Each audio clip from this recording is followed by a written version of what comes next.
वो आदमी जिसने लाखों जिंदगियां छीन ली थीं, अब खुद एक मुट्ठी भर राख बन चुका था। हिटलर को अपने सामने अब सिर्फ एक ही रास्ता नजर आ रहा था, वह थी मौत। जब कमरे का दरवाजा खोला गया तो अंदर हिटलर सोफे पर झुका पड़ा था। 28 अप्रैल की वह रात, जब बंकर के बाहर गोलियां चल रही थीं, तब अंदर हिटलर ने एक अजीब सा फैसला लिया। 30 अप्रैल 1945, बर्लिन की जमीन से लगभग 50 फीट नीचे एक अंधेरा बंकर। बाहर तोपें गरज रही थीं, दीवारें कांप रही थीं और अंदर एक आदमी अपनी जिंदगी का सबसे बड़ा फैसला लेने वाला था। वो आदमी जिसने पूरी दुनिया को आग में झोंक दिया था, अब खुद उसी आग में जलने जा रहा था। वो था एडोल्फ हिटलर। नमस्कार साथियों, आप देखना शुरू कर चुके हैं अतीत दर्पण, जहां इतिहास बोलता है और सच उजागर होता है। आज हम बात करेंगे उस रात की, जिस रात इतिहास के सबसे खतरनाक तानाशाह ने अपनी ही जिंदगी का अंत कर लिया। यह कहानी सिर्फ एक मौत की नहीं है, बल्कि यह कहानी है सत्ता के उस पागलपन की जो धीरे धीरे अपने ही मालिक को निगल लेता है। साथियों, अप्रैल 1945, रूसी सेनाएं बर्लिन के दरवाजे तक पहुंच चुकी थीं। हर तरफ से हार साफ नजर आ रही थी, लेकिन हिटलर अभी भी अपने भ्रम में कैद था। उसने बर्लिन छोड़ने से साफ इनकार कर दिया। कहा, मैं मर जाऊंगा लेकिन इस शहर को नहीं छोड़ूंगा। अब वह अपने कुछ वफादार साथियों और अपनी प्रेमिका ईवा ब्राउन के साथ रीख चांसलरी के नीचे बने बंकर में जा बसा। यह बंकर उसकी सत्ता का आखिरी ठिकाना था। बंकर जमीन से लगभग 50 फीट गहरा था, जहां न दिन का पता चलता था और न रात का। चारों तरफ मोटी सीमेंट की दीवारें, ऊपर लगातार गिरते बमों की गूंज और अंदर था डर, बेचैनी और टूटता हुआ आत्मविश्वास। हिटलर की निजी सचिव ट्राउडल जुंगे लिखती हैं, वो 10 दिन हमारे लिए किसी डरावने सपने से कम नहीं थे।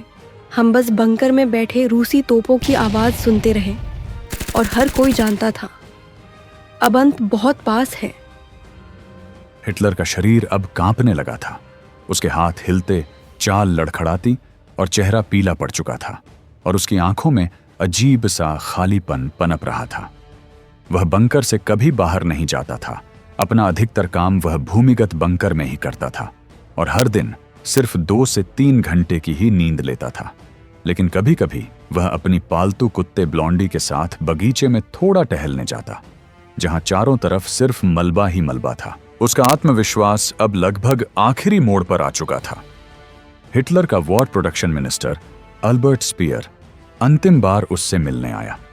स्पीयर ने लिखा, वो आदमी जो कभी दुनिया को आदेश देता था, आज खुद एक बूढ़े गिद्ध के समान थका हुआ लग रहा था। उसके कपड़े मैले हो चुके थे, शरीर कांप रहा था और आंखों में हार साफ साफ दिखाई दे रही थी। 27 अप्रैल तक बर्लिन पूरी तरह से घिर चुका था।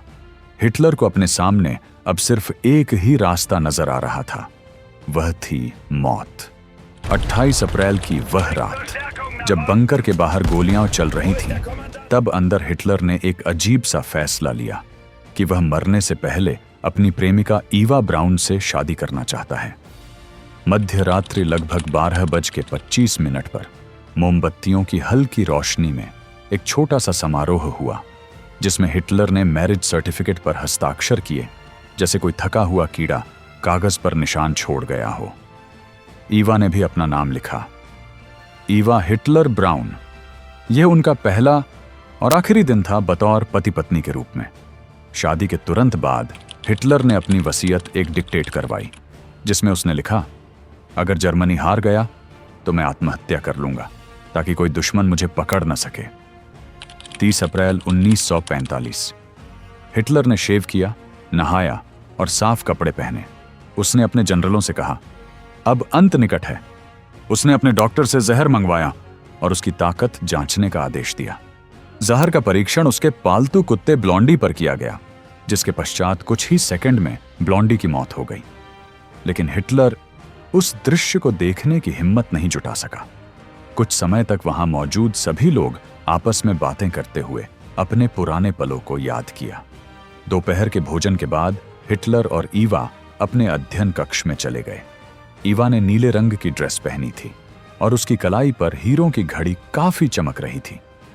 कुछ मिनट बाद बाहर खड़े हैंस लिंगे को बारूद की हल्की गंध महसूस हुई। जब कमरे का दरवाजा खोला गया तो अंदर हिटलर सोफे पर झुका पड़ा था, जिसके सिर के पास पिस्तौल नजर आ रही थी, और ईवा फर्श पर बेजान पड़ी थी क्योंकि उसने भी जहर पी लिया था। जिसके बाद हिटलर के शव को कंबल में लपेटकर चांसलरी के बगीचे में ले जाया गया। बॉर्मन ने ईवा का शव उठाया और बंकर के बाहर ले गया, जहां हवा तेज चल रही थी। दोनों के ऊपर पेट्रोल डाला गया और आग लगा दी गई। लपटें जोरों से उठीं और वहां साथ खड़े लोगों ने हाथ उठाकर कहा, हाइल हिटलर। फिर सब कुछ देर बाद चुपचाप बंकर में वापस चले गए। घंटों तक आग जलती रही और आखिरकार सब राख में बदल गया। वो आदमी जिसने लाखों जिंदगियां छीन ली थीं, अब खुद एक मुट्ठी भर राख बन चुका था।